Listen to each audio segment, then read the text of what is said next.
Isaías capítulo 24. Y recuerden que esta sección del 24 al 27 se le denomina también el mini apocalipsis de Isaías. Todo lo que encontramos ahí es escatológico o bien hace referencia a los últimos tiempos. Y en estos 4 aspectos que hemos estado viendo, ya vimos el primer aspecto de este juicio universal, y es precisamente eso, que es universal. Es decir, va a llevarse a cabo sobre la tierra. Recuerden que se repite la palabra tierra 17 veces. Va a ser sobre la tierra y va a abarcar a todos los moradores de ellas. El juicio también hemos visto que es devastador, incluye a todo aquello que el hombre ha puesto como su seguridad. También hemos visto que el juicio es inescapable, no va a haber quien se libre de este juicio, no hay manera de librarse de este juicio sino por medio de la sangre preciosa de Cristo.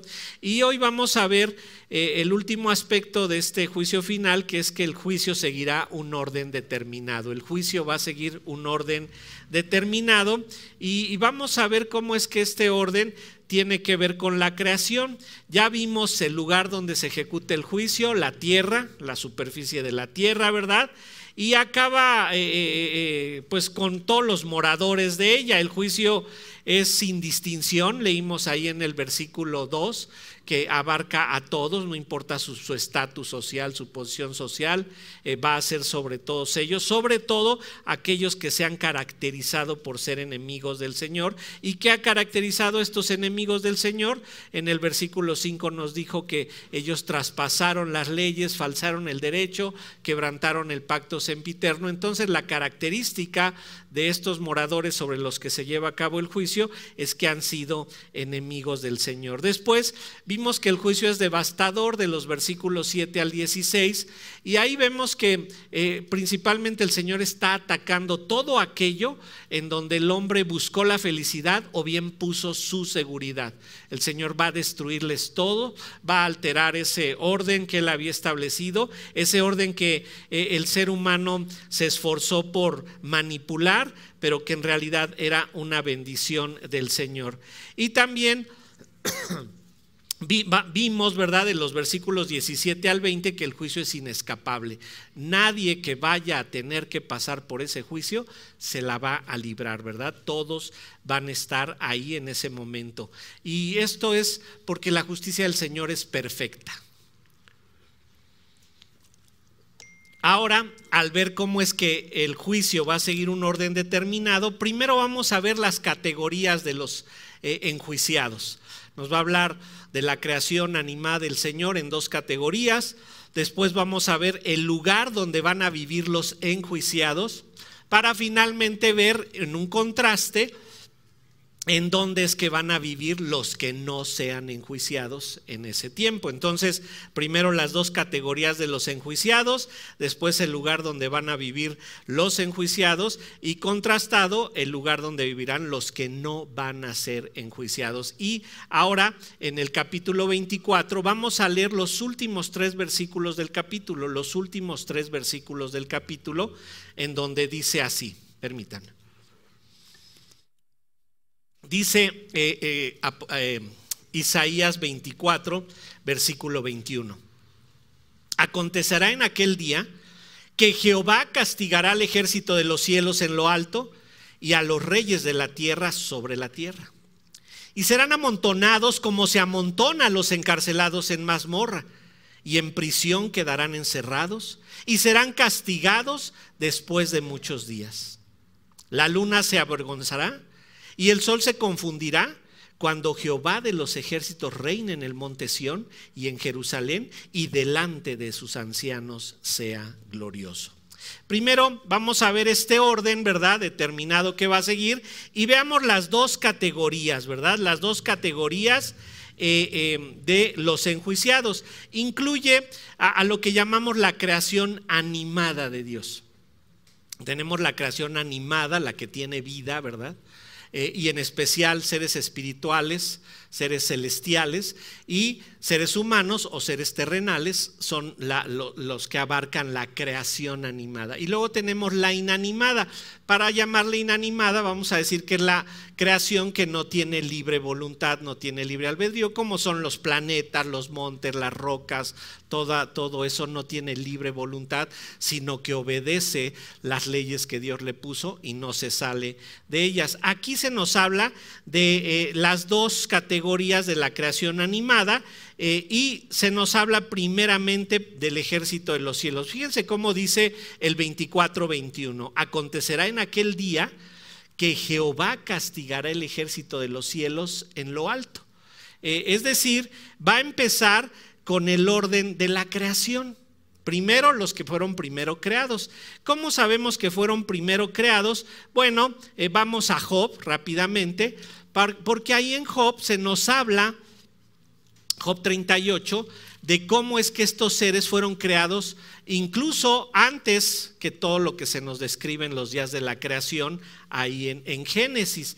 En Job 38 el Señor le contesta a Job. ¿Se acuerdan que Job no entiende por qué le está pasando todo lo que le ha pasado, por qué perdió todas sus propiedades, por qué está enfermo? Los amigos se han acercado a darle algunas respuestas y el Señor le contesta a Job y le pregunta, ¿verdad? Versículo 4, Job 38:4: ¿dónde estabas tú cuando yo fundaba la tierra? Házmelo saber si tienes inteligencia. ¿Quién ordenó las medidas, si lo sabes?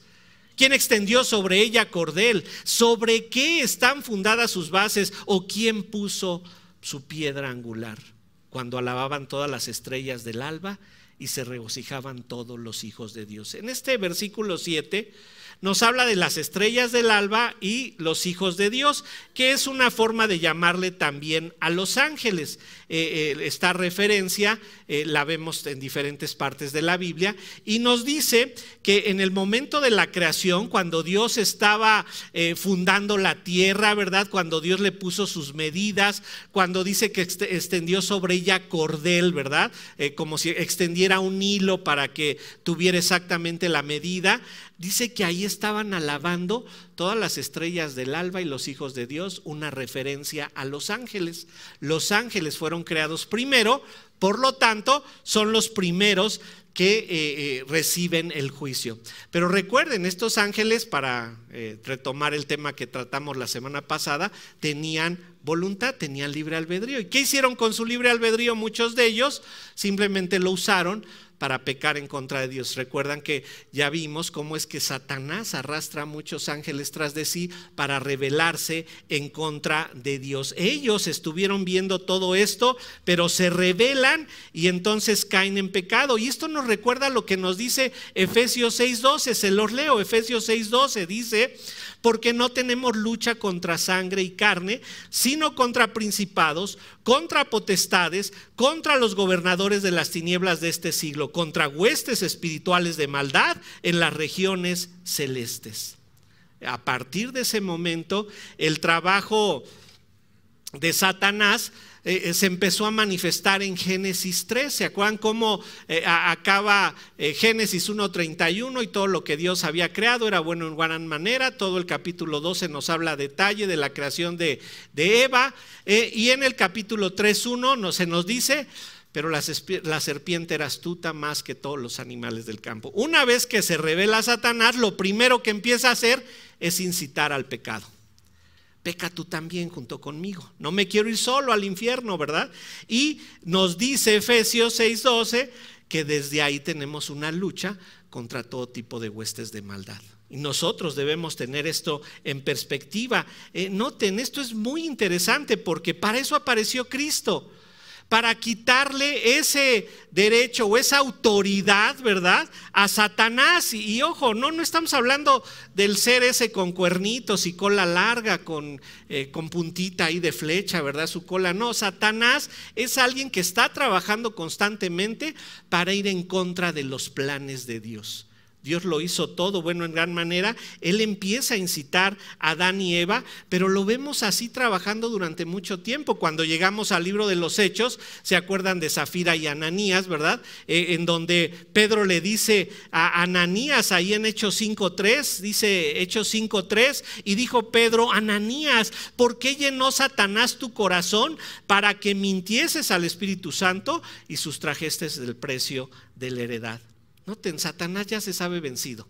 Satanás ya sabe que él va a estar en el lago de fuego y azufre por los siglos de los siglos. Él ya sabe que va a quedar ahí encarcelado. Pero antes de que empiece a cumplir con su condena, él está trabajando para arrastrar más gente tras de sí. De hecho, ¿se acuerdan también cuando Pablo nos dice ahí en 2 Corintios 12:7, que hablando él de su aguijón en la carne, él lo identifica, dice: me fue enviado un mensajero de Satanás.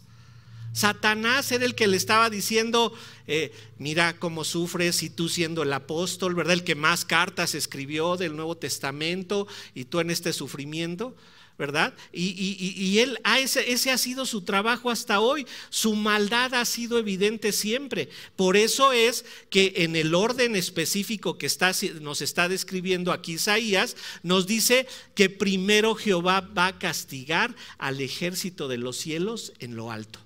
Ellos van en ese orden porque fueron los primeros creados. Acuérdense de esa también doble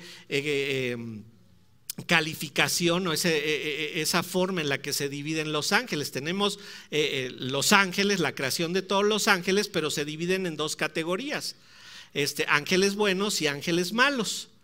Pero los ángeles malos se dividen en dos categorías también: ángeles libres y ángeles confinados. ¿Sí? Los que ya fueron confinados, los que ya están atrapados, ya no están haciendo daño, pero los libres siguen trabajando. Y no es nada místico ni nada mágico, sino tenerlo en la perspectiva correcta. Satanás quiere que violemos las leyes de Dios. Satanás va a tratar de ponernos todo un tinglado, ¿verdad? Para que tú desees pecar en contra de Dios. Para los jóvenes varones les digo, ¿verdad? Y creo que ya las medidas ya no son las oficiales, pero Satanás mide 90, 60, 90, trae vestido de licra entallado y rojo, fosforescente. Porque el pecado es atractivo. Si el pecado fuera malo a la vista, si el pecado fuera algo que no fuera atractivo, no nos interesaría cometerlo. Pero el pecado es atractivo. ¿Y quién lo pone así de atractivo? El Señor. Y ojo, no tengo nada en contra de una mujer con esas medidas, ¿verdad? O sea, no estamos diciendo que toda la que tenga esas medidas ya es del diablo, ¿verdad? No, lo que estoy tratando de decir es que es atractivo el pecado. Es atractivo. El pecado se nos presenta como algo que vale la pena hacerlo. Algo que conviene hacerlo, que nos es agradable hacerlo. Entonces empieza el Señor a enjuiciar a este ejército de los cielos en lo alto, porque fueron los primeros en ser creados, pero fueron también los primeros en pecar. Y noten, vamos de regreso a Isaías 24:21, y dice, después de decirnos que va a enjuiciar al ejército de los cielos en lo alto, dice al final: y a los reyes de la tierra sobre la tierra. Noten, no es que sea exclusivamente a los reyes. Esta categoría habla de los gobernantes, los que están en autoridad, los que están en eminencia. Pero no es exclusivo sobre ellos. Noten lo que nos dijo en el versículo 2, ahí mismo en Isaías 24, versículo 2. Está hablando del mismo suceso, el juicio final, y dice en el versículo 2 de Isaías 24: y sucederá así como al pueblo, también al sacerdote, como al siervo, así a su amo, como a la criada a su ama, como al que compra al que vende, como al que presta al que toma prestado, como al que da al logro, así al que lo recibe. Nos habla de todas las características, tal vez económicas, tal vez políticas, tal vez sociales, tal vez religiosas, todas las características de estas personas. Los que hayan estado en contra de Dios van a recibir su castigo, y junto con ellos estos reyes de la tierra. Pero ¿por qué el énfasis de los reyes de la tierra? ¿Saben que los reyes de la tierra se unieron todos para crucificar a Jesucristo? Vámonos rápidamente a Hechos 4. Fíjense cómo nos recuerda Hechos 4, que se reunieron todos los reyes de la tierra para crucificar a Jesucristo. Hechos 4, versículo 26, dice Hechos 4, versículo 26. Se reunieron los reyes de la tierra y los príncipes se juntaron en uno contra el Señor y contra su Cristo. Porque verdaderamente se unieron en esta ciudad contra tu santo Hijo Jesús, a quien ungiste, Herodes y Poncio Pilato, con los gentiles y el pueblo de Israel.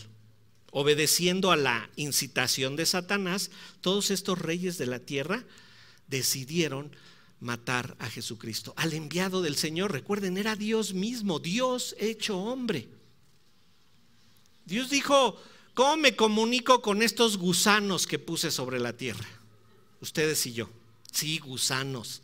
Pónganse en la perspectiva correcta, no se crean el tope de la evolución y somos unos viles gusanos. Y el Señor dice: ¿cómo le aviso a los gusanos, verdad?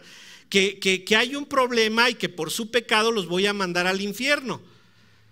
Y el Señor dijo: pues ni modo, me tengo que hacer como esos gusanitos para poderles ir a avisar. Y el Señor se hizo hombre, se hizo carne y vino a avisar. Y cuando venía a dar su evangelio, a proclamar su evangelio, a decir: crean en mí, a decir: confíen en mí y yo los voy a salvar de ese gran juicio que está programado por su maldad. ¿Y qué hicieron? Se reunieron en su contra y lo mataron. Y lo mataron. Y noten, esto va a seguir, ¿verdad? Esto va a seguir. Recuerden que creemos en el rapto de la iglesia. ¿Se acuerdan cuál es la palabra que se usa para rapto en el griego? Acuérdense de ella: sarpazo. La iglesia va a ser arrebatada, como un zarpazo, ¿verdad? Va a ser arrebatada y empieza este periodo del juicio. Y ojo, no estamos, así como no podemos hablar de toda la etnia de Israel como siendo salva, tampoco podemos hablar de todos los miembros de una iglesia siendo salvos. Solamente los que obedecen al Señor, solamente los que verdaderamente son creyentes, tanto judíos como cristianos, son arrebatados, judíos y cristianos, son arrebatados. Empiezan los 7 años de tribulación, y cuando acaban esos 7 años de tribulación, esos que fuimos arrebatados, vamos a regresar con el Señor a una batalla en contra de los reyes que quedan aquí. Vamos a ver esto en Apocalipsis. Vamos a Apocalipsis 17. Apocalipsis 17. Dice Apocalipsis 17, versículo 14. Recuerden, regresamos, ¿verdad? Esto se conoce también como la batalla del Armagedón. Dice ahí: pelearán contra el Cordero y el Cordero los vencerá, porque Él es Señor de señores y Rey de reyes, y los que están con Él son llamados, elegidos y fieles. Venimos con Él. Venimos con Él a esa batalla, pero a acabar esa batalla en su totalidad. Y esto acaba con todos estos reyes de la tierra de los que nos está hablando aquí. Pero noten, ¿por qué ese énfasis de los reyes de la tierra? Recordarán que cuando estudiamos Isaías 14, hablamos del rey de Babilonia. Y este rey de Babilonia se nos ilustra con características de Satanás. También en Ezequiel 28, hablando del rey de Tiro, se nos habla del rey de Tiro, pero se nos habla dando descripciones de Satanás acerca del rey de Tiro. Lo que nos hace saber estos versículos es que quien ha estado motivando a los reyes de la tierra para rebelarse en contra de Dios ha sido Satanás todo el tiempo. Noten, Satanás trabaja y este bien puede ser un ejemplo de cómo alguien que desobedece a Dios está obedeciendo al enemigo, está obedeciendo a Satanás. Alguien que desobedece a Dios está siendo instrumento en las manos de Dios. No importa si es un rey, no importa si es alguien simplemente que tuerce la escritura, no importa si es alguien que ofende a su esposo o su esposa, si es alguien que odia a su jefe o a su empleador, si es alguien que no se somete a la autoridad establecida por Dios. ¿Sabes qué? Es alguien que está siendo incitado por Satanás para desobedecer a Dios, para ir en contra de lo que está ahí. Y no entiende que la batalla es espiritual. Noten, ¿desde qué momento Satanás empezó a trabajar de esa manera? Con Adán y Eva. Con que Dios ha dicho, ¿sí? Empezando a cuestionar lo que Dios decía, de tal modo que Satanás está realizando ese trabajo, lo realiza con los reyes de la tierra, pero lo realiza con ustedes y conmigo también, porque ese ha sido su trabajo. Ese es el orden que Dios ha establecido. Primero, los que fueron creados primero. Después, la segunda parte de la creación animada. Ojo, los que se han dejado engañar por Satanás. Y entonces ahora nos va a describir el lugar a donde van a ir a vivir esos enjuiciados. Recuerden, todos fuimos creados para vivir eternamente. Todos, salvos o incrédulos, pecadores o no pecadores. Fuimos creados para vivir eternamente, espiritualmente. Pero podemos pasar la eternidad en dos lugares diferentes.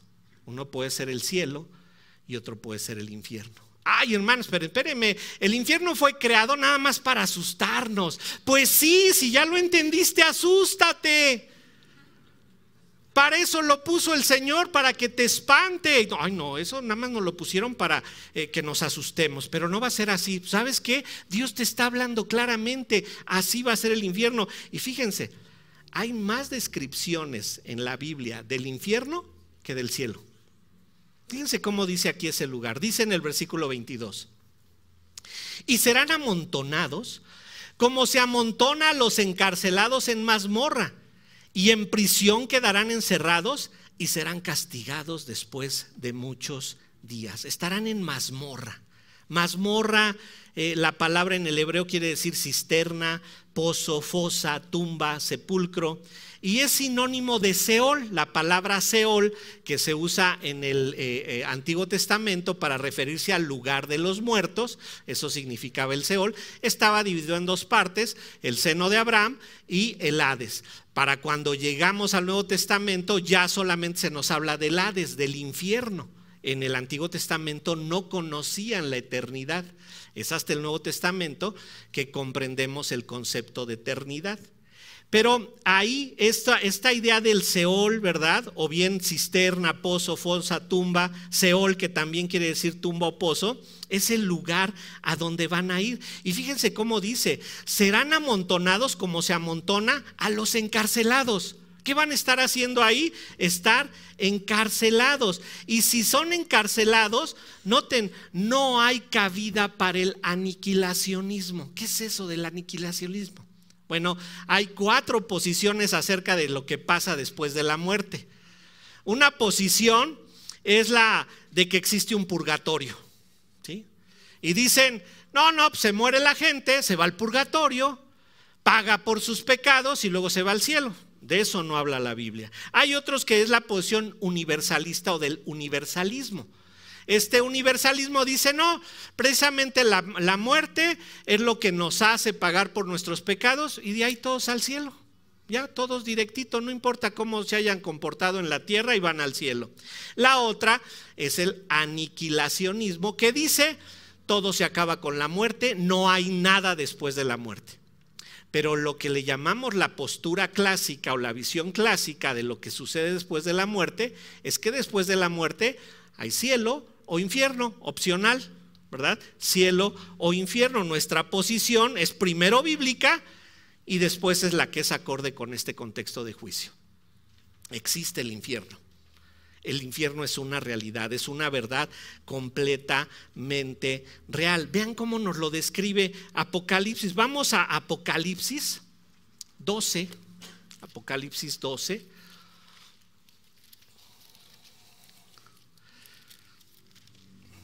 Perdón, Apocalipsis 20. Apocalipsis 20, versículo 12. Apocalipsis 20, versículo 12. Dice ahí Apocalipsis 20, versículo 12. Y vi a los muertos, grandes y pequeños, de pie ante Dios, y los libros fueron abiertos. Y otro libro fue abierto, el cual es el libro de la vida, y fueron juzgados los muertos por las cosas que estaban escritas en los libros según sus obras. Y el mar entregó los muertos que había en él. La muerte y el Hades entregaron a los muertos que había en ellos y fueron juzgados cada uno según sus obras. y la muerte y el Hades fueron lanzados al lago de fuego. Esta es la muerte segunda. Y el que no se halló inscrito en el libro de la vida fue lanzado al lago de fuego. Noten, ahí se nos habla de este infierno y a veces tenemos cuestionamientos que si los hiciéramos bien podríamos comprender esta verdad. Muchos tenemos la idea de por qué le pasan cosas malas a gente buenas. Mira, ese planteamiento es errado. Lo que debemos decir es, ¿por qué le pasan cosas buenas a gentes que somos tan malas? ¿Por qué hay cosas buenas para gentes tan malas? Y noten, esto es acorde con lo que nos está enseñando Isaías, es acorde con lo que nos enseña la Biblia. Este lugar, el Seol, es el lugar del lloro, del crujir de dientes, donde la llama de azufre arde siempre, donde el gusano nunca muere, ¿verdad? Ese es el infierno. Ahí es a donde van a ir todos los que sean enjuiciados por mantenerse como enemigos de Dios. Ojo, ustedes y yo no estamos ahí. Y esa es una gran bendición. Eso es de lo que Dios nos ha querido librar a todos nosotros. Por eso venimos a la iglesia a aprender de Cristo. Por eso venimos a la iglesia a aprender cómo poner por obra lo que el Señor nos dijo a través de su Biblia. No, hermano, pero eso lo escribieron hombres. Ese libro lo escribieron hombres. Bueno, creemos en la inspiración. Creemos en que Dios inspiró a esos hombres para decirnos cómo debíamos de comportarnos. Y creemos en la inspiración plenaria. ¿Qué quiere decir eso de inspiración plenaria? Creemos que toda la Biblia, en sus 66 libros, fue inspirada por Dios. Dios estuvo controlando que todo lo que ahí se escribiera fuera lo que Él quería que nosotros supiéramos. En Isaías 14, 15 al 17 le dice al rey de Babilonia: derribado eres hasta el Seol, hasta el infierno. El Señor va a enjuiciar a estos seres, ¿verdad? Junto con los seres humanos que se han rebelado en su contra, pero ese castigo no es una destrucción simple y se acabó. Es una cárcel eterna por los siglos de los siglos a todos esos que se han rebelado. Dice segunda de Pedro 2:4. Segunda de Pedro 2:4 dice lo siguiente: porque si Dios no perdonó a los ángeles que pecaron, sino que arrojándolos al infierno los entregó a prisiones de oscuridad para ser reservados al juicio. Judas 6 amplía este concepto y dice: y a los ángeles que no guardaron su dignidad, sino que abandonaron su propia morada, los ha guardado bajo oscuridad, en prisiones eternas para el juicio del gran día. El lugar donde son encarcelados no les permite salir de ahí, es eterno, y junto con ellos van todos los seres humanos que se estuvieron rebelando a Dios. ¿Por qué se estuvieron rebelando a Dios? Porque escucharon la voz de Satanás. Y noten, nosotros podemos ser incitados por Satanás a pecar. Que la salvación no se pierde. Si tú eres salvo verdaderamente, no vas a perder la salvación. Y que conste que se las pongo fácil. Pero debes de verificar que la salvación sea un hecho en tu vida. ¿Cómo vas a comprobar que la salvación es un hecho en tu vida? Por medio de la lucha que sostienes en contra del pecado. Eso te lo comprueba. Fíjate bien, no estoy diciendo que no caigas en pecado, sino que sostengas una lucha contra el pecado, y a veces te va a ganar. A mí a veces me gana, hermanos. Ok, a lo mejor no cometo los pecados que tú cometes, pero les digo, no me pongan un policía enfrente y que me diga párese ahí, porque si se descuida me lo llevo yo encarcelado a él. Y lucho con ello, ¿verdad? Y me pasa, ¿verdad? Porque saben el tipo de policía que tenemos. Pero entonces ya Otto, por si tenga ya la licencia, la tarjeta, es todo, ya infraccióneme, lléveme al corralón a donde usted quiera, al paredón, ya vámonos, ¿no? No me voy a poner a discutir con usted, porque si me pongo a discutir seguro voy a pecar. Tenemos que luchar en contra de nuestros pecados para que no nos venzan. ¿Por qué? Porque si no estamos nosotros comprobando todo esto, vean cómo nos dijo Isaías en el 24:17. terror, foso y red sobre ti, oh morador de la tierra. ¿Y se acuerdan? Ahí fue la sección en donde vimos que nadie va a poder escapar al juicio. Alguien que se rebele en contra de Dios, y ojo, rebeldía. No me interesa lo que diga tu palabra. Yo quiero vivir mi vida como yo la quiera. No me interesa lo que enseña ahí. ¿Respeto? Ay, ¿por qué de respetar si me faltan al respeto? Y empiezas a acomodar todo. Dejas de creer en la inspiración plenaria de la Biblia. Y dices, no, yo tengo una mejor forma de solucionar las cosas. Dios se equivocó. Ahí no puso las cosas correctas Dios. Yo tengo una mejor idea. ¿Sabes qué? Te puedes estar constituyendo en un enemigo de Dios lentamente. ¿Y qué se va a hacer evidente? Que no tenías la salvación. Que tu maldad va en increchendo, ¿verdad? Que cada vez eres más malo, cada vez eres más mala. Fíjate lo que nos dice ahí. Volvemos al versículo 22, Isaías 24, 22. Y serán amontonados como se amontonan a los encarcelados en mazmorra, y en prisión quedarán encerrados. De ahí no se va a poder salir, de ahí no va a haber escapatoria, no hay purgatorio. No hay aniquilacionismo, no hay universalismo. La única realidad que hay es el infierno, aquellos que se han deleitado en hacer el mal, en aquellos que que han quedado satisfechos con su pecado y se han deleitado en su pecado. Y han dicho, no, yo mi pecado no lo dejo, mi pecado es mío y lo amo y voy a seguir en él. Y dice ahí en la parte final, y serán castigados después de muchos días.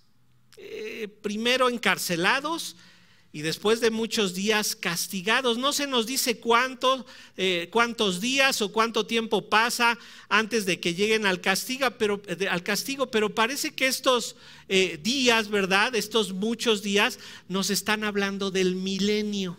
¿Qué es eso del milenio? Bueno, ya les expliqué, creemos en que viene el rapto, después 7 años de tribulación, acabando los 7 años de tribulación regresamos con Cristo para librar la batalla de Armagedón en contra de los que hayan salido vivos de los 7 años. Recuerden que 3/4 partes de la población mundial van a ser destruidos en los 7 años de tribulación. De esa última cuarta parte, los que no se hayan rendido al Señor, venimos a acabar con ellos.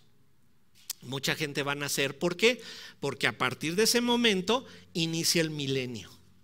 Un periodo de 1000 años en donde va a reinar Cristo sobre la tierra para cumplir sus promesas a Israel y cumplir sus promesas a la iglesia.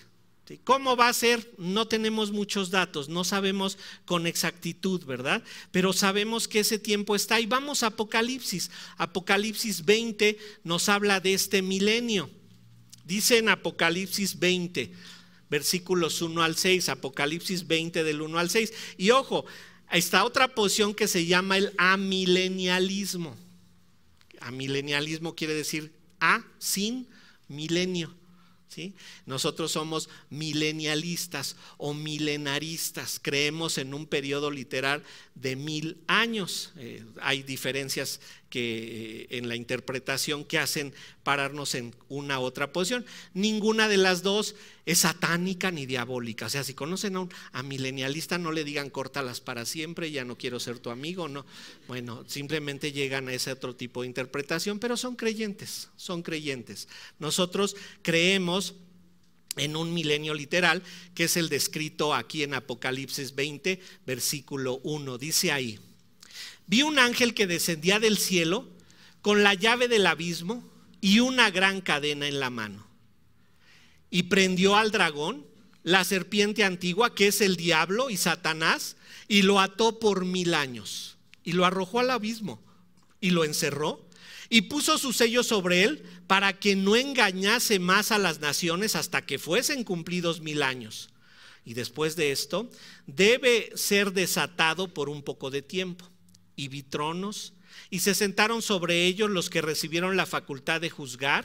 Y vi las almas de los decapitados por la causa del testimonio de Jesús y por la palabra de Dios, los que no habían adorado a la bestia ni a su imagen, y que no recibieron la marca en sus frentes ni en sus manos, y vivieron y reinaron con Cristo 1000 años. Pero los otros muertos no volvieron a vivir hasta que se cumplieron 1000 años. Esta es la primera resurrección. Bienaventurado el santo bienaventurado y santo el que tiene parte de la primera resurrección.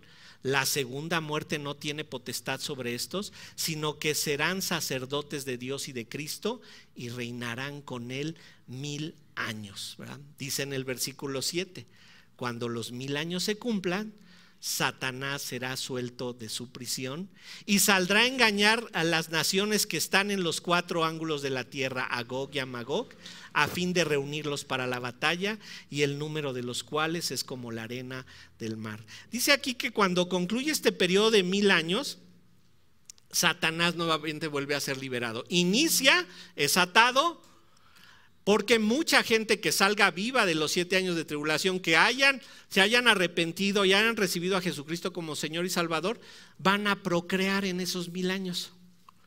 Los creyentes ya no podemos ser engañados, ya regresamos, y gloria a Dios, porque nosotros no somos de los que estamos ahí.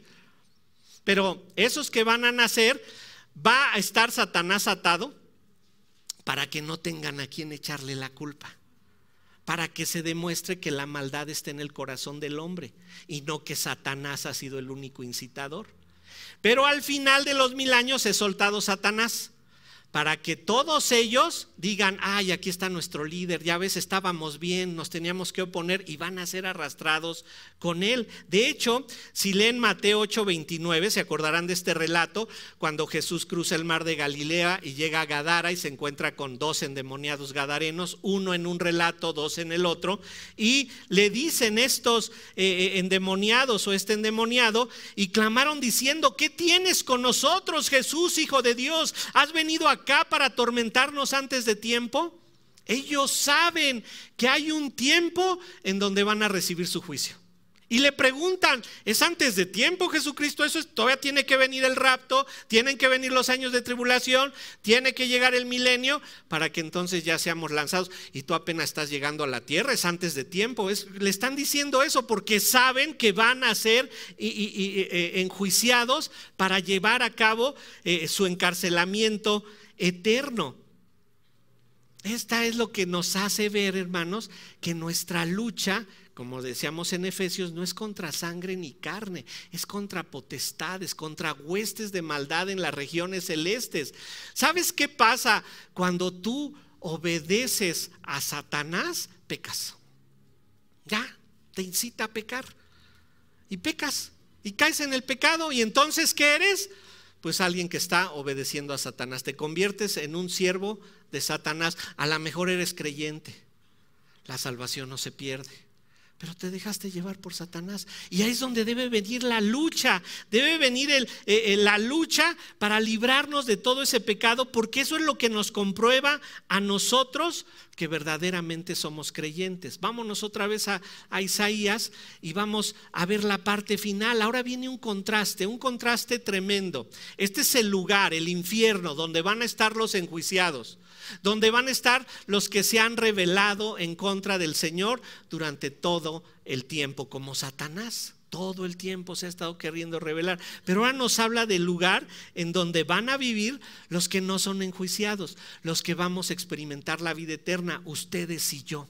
Este es el lugar donde vamos a estar. Dice en el versículo 23, la luna se avergonzará y el sol se confundirá cuando Jehová de los ejércitos reine en el monte de Sión y en Jerusalén, y delante de sus ancianos sea glorioso. Este es el lugar donde vamos a vivir los que no somos enjuiciados. Y estas imágenes también son apocalípticas.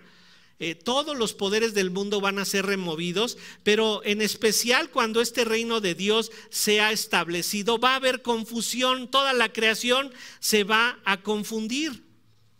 ¿Por qué? Porque ahora reina Dios, ahora Él está ahí. Cuando la gloria de Dios se manifieste a través de Jesucristo sobre la tierra, entonces todos van a quedar confundidos. ¿Cómo es esto? Vámonos otra vez a Apocalipsis 21. En Apocalipsis 21 ya estamos en el estado eterno. Nuevamente viene el rapto, 7 años de tribulación, regresamos a la batalla del Armagedón, se inicia el periodo de 1000 años y cuando acaba el periodo de 1000 años entramos al estado eterno. Glorioso el estado eterno por esta descripción. Apocalipsis 21, versículo 23. Fíjense lo que dice ahí, cómo se va a confundir el sol y la luna. Apocalipsis 21, 23 dice: la ciudad no tiene necesidad de sol ni de luna que brillen en ella, porque la gloria de Dios la ilumina y el Cordero es su lumbrera. El Señor es luz. Cristo es luz. Y dice que lo está iluminando. Hasta el sol y la luna van a decir: ¿qué pasó? Ya no hay necesidad de nosotros, ni en la noche ni en el día. ¿Por qué? Porque Cristo ilumina absolutamente todos. El sol se va a confundir, va a decir: ¿por qué hay otra fuente de luz y no soy yo? La luna se va a confundir en la noche, va a decir: ¿por qué hay quien alumbre en las tinieblas si era yo? Si ustedes ven las descripciones de la gloria de Dios en Ezequiel capítulo 1, él dice que viene en un carro de fuego, que es una llama intensa. Si ustedes ven la descripción que hace Juan ahí en Apocalipsis, dice: sus pies como bronce bruñido, refulgente como en el horno, sus ojos como llama de fuego. El Señor es una luz inmensa. Si ustedes ven la descripción que hace aquí Isaías, en Isaías capítulo 6, cuando vio al Señor en un trono alto y sublime, dice que cayó como muerto. Porque la gloria de Dios es un resplandor glorioso. Nos dice Hebreos 3, ¿quién es el que Él es, Jesucristo, el que sustenta todas las cosas por la palabra de su poder? Él está sustentándolo todo. Él es esa luz admirable. Y noten, en ese momento va a ser perfectamente evidente que Él está reinando. Hoy ustedes y yo tenemos dudas. Y sobre todo cuando vemos injusticia, cuando vemos violencia, cuando vemos a alguien que peca en contra nuestra, tenemos dudas. ¿Será que Dios verdaderamente está reinando? ¿No se le habrá olvidado a Dios que yo estoy aquí? Y empezamos a tener dudas, pero la realidad es que Él es antes de todas las cosas y todas las cosas por Él subsisten. Dios está en todo momento dejándonos ver su soberanía. Él está al control de todo. Aquí tenemos dudas. ¿No será que me equivoqué? ¿No será que me equivoqué cuando me casé? Y entonces este no era para mí o esta no era para mí, yo me equivoqué. ¿No será que algo se le salió a Dios del control porque mira toda la maldad que hay en el mundo? No, Dios dice ahí, ¿se acuerdan que leímos que van a ser abiertos los libros? Y se va a juzgar a la gente de acuerdo a sus obras. ¿Qué está haciendo Dios cuando hay una maldad tan terrible en el mundo? Escribiendo en el libro: este se va a ir al infierno por toda la maldad que hizo el tal día, a tal fecha, en tal hora, en tal lugar, en tal día. Para eso van a ser abiertos los libros. A Dios no se le está escapando nada, absolutamente nada. Dios quiere que nosotros, sus hijos, suframos la maldad de todos esos que nos hacen daño. ¿Por qué? Porque ¿qué hacemos cuando estamos sufriendo la maldad del pecado? Y noten, toda enfermedad es producto del pecado. Ay, hermano, entonces mi gripa es producto del pecado. No.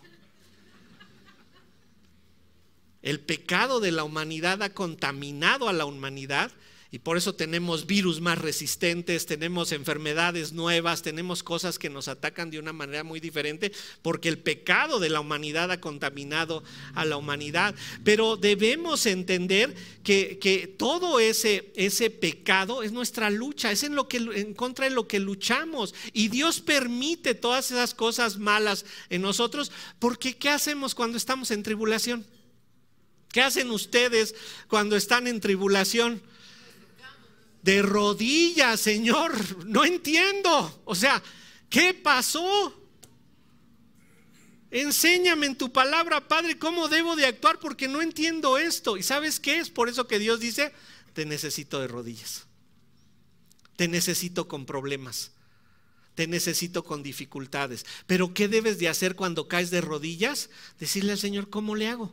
Y venir a su palabra y decir: ¿cómo le hago, Señor? ¿Qué se hace? ¿Qué dice tu palabra que debo de hacer? Hoy tenemos dudas de ese control soberano del Señor, pero en ese momento que nos está describiendo Isaías, no va a haber dudas. Dice ahí: la luna se avergonzará y el sol se confundirá cuando Jehová de los ejércitos reine en el monte de Sión y en Jerusalén. Ese es el lugar donde el Señor va a reinar.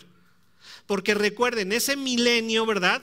Para cuando sabemos perfectamente que estamos enseñando, hermanos, no vayan a decir, ay, pues hay otros que son amileniales y dicen otra cosa. Sabemos por qué piensan lo que piensan los amileniales, sabemos de dónde provienen esas interpretaciones, lo entendemos con claridad. Pero el Señor quiere, ¿verdad?, que nosotros entendamos ese milenio, porque en ese milenio van a ser cumplidas las promesas hechas a Israel, pero también van a ser cumplidas las promesas hechas a la iglesia. ¿Cómo vamos a estar mezclados ahí los israelitas y la iglesia? Es de las mejores respuestas que tengo. Ustedes las conocen muy bien. No sé. Pero el Señor lo promete. Así va a ser ahí. Y vamos a estar los judíos y los gentiles. Ustedes y yo somos gentiles, bueno, a menos de que tenga un judío aparte de Lenita Parker, ¿verdad? Un ex judío. Bueno, sigue siendo judía por naturaleza, ¿verdad? Pero es cristiana de corazón. Y a menos de que alguno de ustedes tenga esa característica, bueno, los demás somos gentiles. Y vamos a estar ahí con el Señor. Y dice ahí que vamos a estar precisamente en Sión, el monte de Sión, y en Jerusalén. Es la loma donde está Jerusalén. No he ido ahí a Jerusalén a ver cómo es la loma, pero si ustedes quieren que vaya, pues ustedes me dicen, yo voy, hago la investigación, me dejan dicho y hasta les traigo las medidas y todo, ¿verdad? Pero es una loma ahí, ¿verdad? Lo que vemos en los libros. Y ahí es donde el Señor va a reinar y vamos a estar con Él. Y dice, vean, al final, y delante de sus ancianos sea glorioso. Delante de sus ancianos. Nuevamente, vámonos a Apocalipsis. Vean lo que dice Apocalipsis 4. Apocalipsis 4.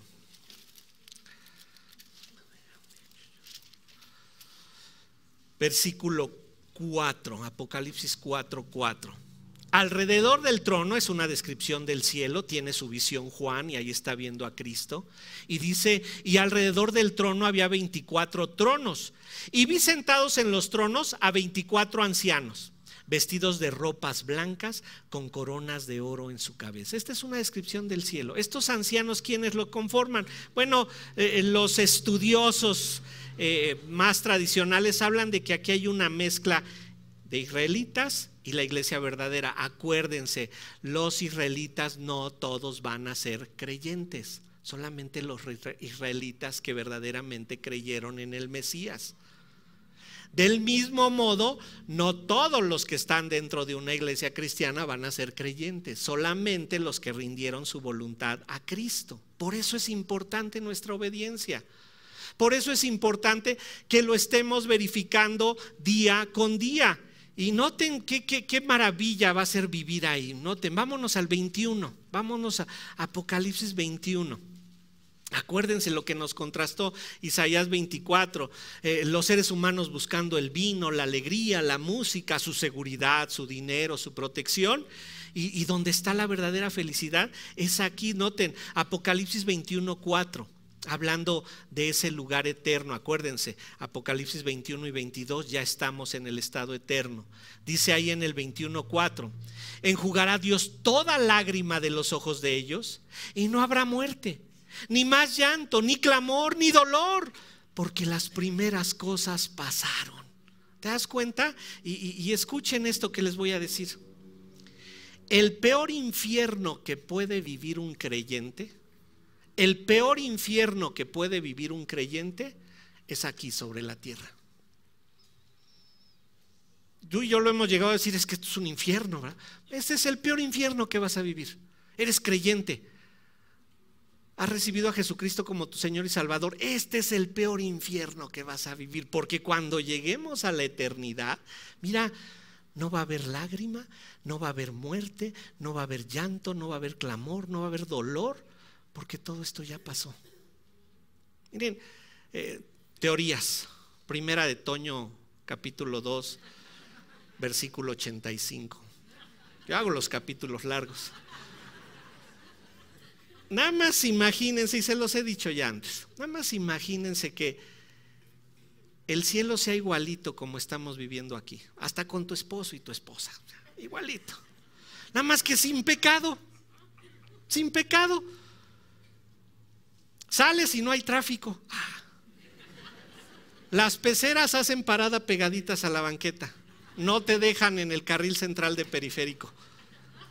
No hay asaltos, no hay robos, el gobierno es perfecto. Perfecto. ¿Por qué? Porque ¿quién es el monarca? Dios. Pues si alguna vez se habían preguntado cuál es el sistema de gobierno del cielo, monarquía absoluta, pero con Dios de monarca. ¿Sí? Imagínate que sea igualito, pero sin pecado. ¡Qué glorioso! Digo, no vamos a vivir en pareja, pero imagínenselo. ¿Sí? Tu esposa se somete, tu esposo te ama, tus hijos obedecen. ¿Sí? Nadie se rebela en contra de nadie. Ya si va a ser así, yo ya quiero estar allá, hermanos. O sea, y que no me oiga algún psicólogo porque va a decir que tengo tendencias suicidas, ¿verdad? Pero yo ya quiero estar en la eternidad. Tu jefe te paga bien, tu aguinaldo es sustancioso y dura. No se acaba en la primer quincena de diciembre. O sea, ya vamos allá. Este es el peor infierno que puede vivir el creyente. Pero ahora escúchenme esta otra. El mejor cielo que van a vivir los incrédulos es este. Este es el mejor cielo para los incrédulos. Porque en la eternidad es donde está el lloro y el crujir de dientes, donde está la llama de fuego de azufre, ¿verdad? Y si los que sepan química saben que la llama de fuego de azufre no se ve, arde, solamente arde. Es donde el gusano nunca muere. Si hoy vamos y abrimos una tumba que tenga más de 7 años, ¿verdad? Dicen los que conocen, ya ni gusanos hay. Ya se murieron los gusanitos. Pero ahí dice el gusano nunca muere, sigue carcomiendo. Y esto es por los siglos de los siglos. El mejor cielo que pueden vivir los incrédulos está aquí. Por eso buscan deleitarse aquí, por eso buscan tener aquí, por eso buscan su felicidad en la tierra. Para nosotros esto es pasajero. Para nosotros esto no vale la pena. El Señor les está dando dinero, disfrútenlo. No se vayan a poner ahí, ay no, esto es del diablo, no, disfrútenlo. El Señor les da en abundancia, disfruten la abundancia, el Señor se los está dando. Pero no se aferren a ello, no se aferren a ello. Noten, esta descripción del juicio que nos está dando Isaías va a cambiar el tono en el capítulo 25 un poco. Nos urge a predicar el evangelio. Nos urge ir y decirle a la gente, líbrate de esto. Líbrate de esto, por favor. Recuerden, no depende de nosotros, depende solamente de Dios. No se frustren cuando le compartan el evangelio a alguien y esa persona no reaccione positivamente. No se frustren, vamos por otro. Hasta que el Señor nos muestre quiénes son los que verdaderamente van a ser salvos. Pero también nos urge confirmar nuestra salvación, confírmala. Mira, cuando leemos ahí mismo en Apocalipsis, solo el que persevere hasta el fin será salvo. No nos habla de que vamos a estar perseverando y un día chin, ya no perseveré, ya no fui salvo. No, habla de que si tienes la salvación vas a librar todos los problemas que hay en tu vida y vas a permanecer en la fe. Porque tienes la salvación, porque la salvación no se pierde. Porque cada vez que enfrente de ti esté la opción de hacer el bien o hacer el mal, vas a optar por hacer el bien. Vas a decir, esto es lo correcto, eso es lo que yo quiero hacer. ¿Caemos en pecado? Todos. Pero la idea es que no nos mantengamos en un pecado constantemente. Nos urge dar a conocer el evangelio. Nos urge dar las buenas nuevas que Dios da. Nos urge decirle a la gente, debe reconocer que Jesucristo es el creador. El regalo que te ofrece es gratuito. Lo único que aportamos es arrepentirnos, reconocer que hemos estado haciendo mal delante del Señor, que no hemos buscado seguirlo de acuerdo a lo que sus mandamientos establecen y recibir ese regalo de vida eterna. Reconoce que tus pecados te alejan de Dios. Dios pide perfección, perfección, y la única perfección se logra por medio de la sangre preciosa de Jesucristo. Si no te has arrepentido, hazlo el día de hoy. Si tú no conoces a Jesucristo como tu Señor y Salvador, hoy es el día. Hoy te trajo Dios aquí para que tú escucharas el evangelio de la salvación, para que escucharas acerca del infierno y digas: no quiero estar ahí. No lo tomes a la ligera. Entiende que Jesucristo recibió el castigo por tus pecados en la cruz, que Él tomó tu lugar en la cruz y que Cristo quiere que vengas a Él. Y noten, reconoce que le debes a Él obediencia. Si tú no te has arrepentido, hazlo hoy. Estamos en el mes que celebramos el nacimiento del Señor Jesucristo, pero ya que conoces toda la descripción del infierno, y me falta mucho, por cierto, se los voy a describir más a detalle en otros pasajes. No quieras llegar ahí. Di: no quiero llegar ahí. Quiero reconocer a Jesucristo como Señor y Salvador. Si no lo has hecho, hoy es el día. Mañana puede ser demasiado tarde. Y recuerda, si no lo quieres hacer, solo recuerda una cosa: hazme un favor. No te mueras sin haberte arrepentido. Porque si te mueres sin haberte arrepentido, ya no hay vuelta para atrás. No hay aniquilacionismo, no hay purgatorio, no hay universalismo. Solo hay cielo o infierno en la eternidad. Y entrando ahí, ya no hay vuelta para atrás. Si entras al cielo, no hay manera de salir de él. Pero si entras al infierno, tampoco hay manera de salir de él. Oremos a nuestro Señor.